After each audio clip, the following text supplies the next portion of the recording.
Alright guys, today I'm making one of Eric and I's favorite forms of nice cream, and that is a creamy mint nice cream.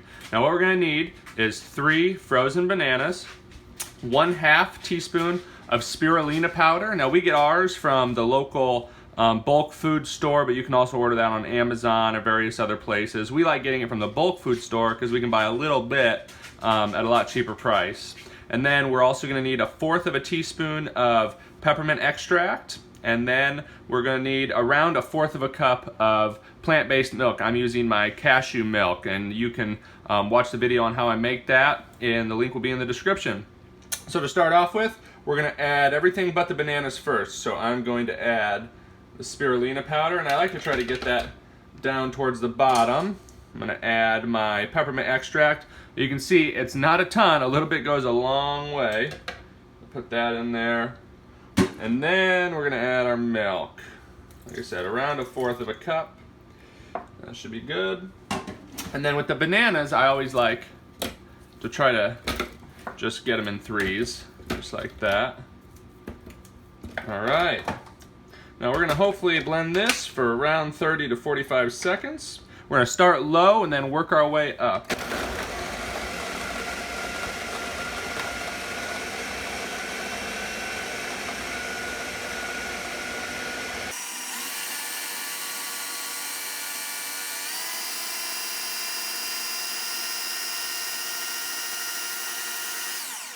All right, just like that, 45 seconds later, and we've got a beautiful, creamy mint nice cream.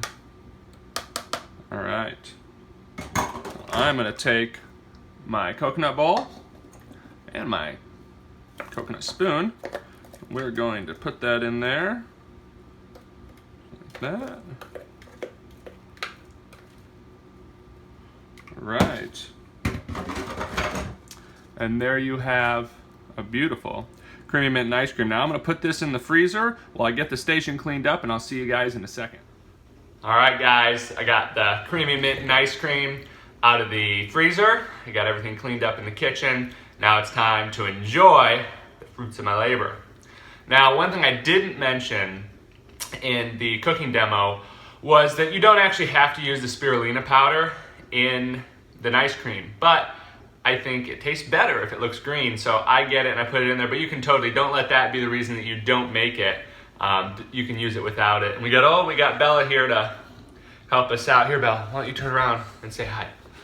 Say hi. Hello. Yeah, we got Bella here. All right, I'm gonna give it a try.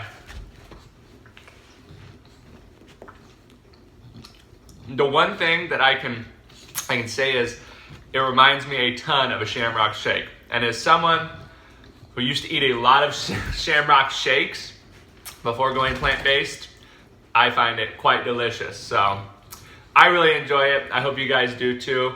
If you've enjoyed this video, hit the like button. If you want to see more videos just like this of whole food plant-based recipes, hit the subscribe button. And I'm Plant-Based Gabriel with Bella, and we will see you guys soon.